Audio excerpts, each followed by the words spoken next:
বিগত স্বৈরাচারী সরকার কথা বলার সময় বিএনপি জামাত একসাথে বলতো, এবং আপনারা ওই যে আপনিও বলছেন নির্যাতিত একসাথে হয়েছেন, লড়েছেনও মোটামুটি একসাথে, যুগপৎ আন্দোলন করেছেন, কিন্তু স্বীকৃতিটা আমরা পাই নাই। দূরত্বটা বাড়লো কেন?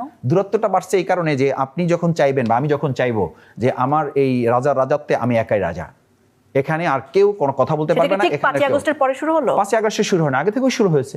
যখন আমাদের প্রোগ্রামে মিছিলের লোক বেশি যেত, আমি এটা দেখে বলতেছি, মাঠ থেকে বলতেছি, তারা একদল মিছিলে ঢুকছে আর এক দিক দিয়ে বের হয়ে গেছে, আর আমার লোকরা 11টায় বসছে, বিকাল 6টা পর্যন্ত ওখানে অবস্থান করছে। বলছে যে ভাই ওনাদের কারণে তো আমরা স্টেজ পর্যন্ত যাইতেই পারতেছি না, ওনাদের ডাকার দরকার নেই।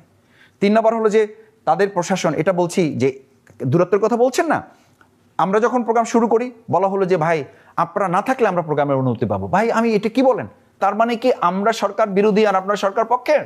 বলে যে না ভাই একটু টেকনিক্যাল প্রবলেম আছে, আপনাদের আপাতত দরকার নাই, আমরা আপনারা আপনাদের মতো করেন, আমরা মতো এই আপনারা আপনাদের মতো করেন, এটা করাতে তো আমাদের কোনো দুঃখ ছিল না। আমরা তারপরে বলেছি ঠিক আছে আপনারা আপনাদের মতো আন্দোলন করেন, আমরা স্বৈরাচার পতনটা, এই ফ্যাসিস্ট পতনটা আমাদের বেসিক ইস্যু, এটাকে আমরা ধারণ করি।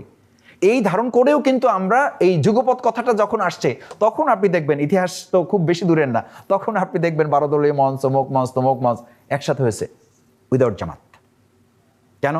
জামাত ইসলামীকে নিলে আপনার সমস্যাটা কি? সমস্যাটা হচ্ছে এই যে জামাত ইসলামীকে আমাদের দেশের সরকারের একটা অংশ মনে করত যে জামাত ইসলামী আন্দোলনে থাকলে এই আন্দোলন সফলতায় আর কেউ ঠেকাতে পারবে না, নাম্বার 1। নাম্বার 2 হচ্ছে পার্শ্ববর্তী একটা রাষ্ট্রের সেন্স হচ্ছে সবাইকে মেনটেন করা যায়, সবাইকে কনভিন্স করা যায়, সবাইকে এক সূত্রে গাঁথা যায়। এবং বাংলাদেশের আমাদের সাংবাদিক জগতের বড় পত্রিকায় লাল হেডলাইন ছিল, বাংলাদেশের সমস্ত রাজনৈতিক দলের সাথে পার্শ্ববর্তী রাষ্ট্র ভারতের সম্পর্ক আছে, শুধু জামাতের সাথে নাই।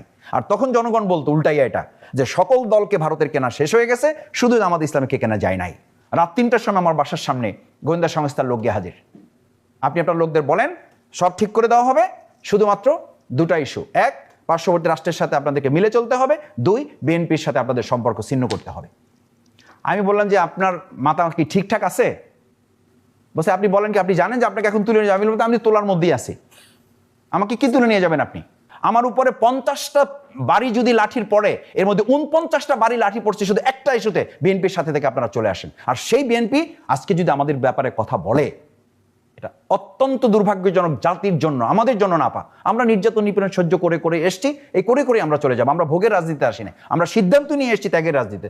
সুতরাং আমাদের নিয়ে সমস্যা না, সমস্যাটা হলো এই জাতিকে বিভ্রান্ত করা, জাতিকে বিভক্ত করা, জাতিকে হতাশ করে ফেলার এই বক্তব্য যদি সিনিয়র নেতৃবৃন্দ পর্যায় থেকে এখন আসে, জামাত এটা করে নাই, জামাত এটা করে নাই, জামাত এতদিন কোথায় ছিল, শিবির কার ভিতরে ছিল, হোয়াট মিন ডু ইট, এটা অত্যন্ত দুর্ভাগ্যজনক। এটা জামাতের সাথে শুধু মানে আমি বলবো শব্দটা এটা ঠিক হচ্ছে না, যে এটা শুধু জামাতের প্রতি অবিচার না, এটা জাতির প্রতি অবিচার।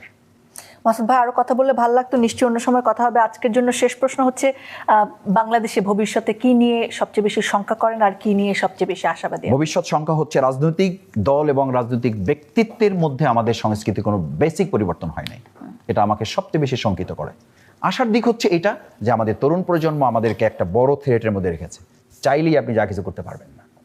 আমি আমাদের এই মানে সিনিয়রদের সম্মান করি, কিন্তু ওনাদের চেয়ে আমি সবসময় মাথায় রাখি যে আমাদের যে জেনজি জেনারেশন, যাদেরকে আমরা বলতাম যে মোবাইলের বাইরে তাদের কোনো জগৎ নাই, সেই জগৎ থেকে বেরিয়ে যারা দিনের পর দিন, মাস 2 মাস টানা গুলির সামনে দাঁড়িয়ে এই দেশটাকে মুক্ত করেছে, আমার বিশ্বাস ভবিষ্যতে নতুন করে আর কেউ ফ্যাসিস্ট চিন্তা করলে এই জেনারেশন আর একটা 5ই আগস্ট তৈরি করতে তাদের সামান্যতম কোনো সময় এবং মানে পরিবেশের জন্য তারা অপেক্ষা করবে না।